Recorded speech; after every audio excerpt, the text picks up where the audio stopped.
Next ముగ్గురు రెడీగా ఉండరా.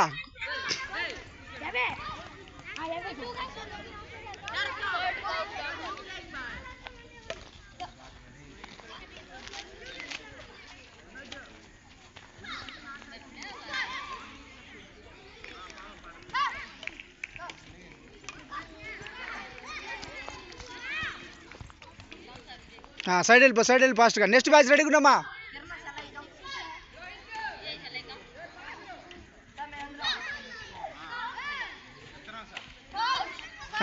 బ్యాగ్ కోబెట్టు, కోళ్ళను కోబెట్టు. బ్యాగ్ నీ టచ్ అయింది, నవ్వు యారు టచ్ కలదుగా, ఎందుకు ఇబ్బంది పడుతున్నావు?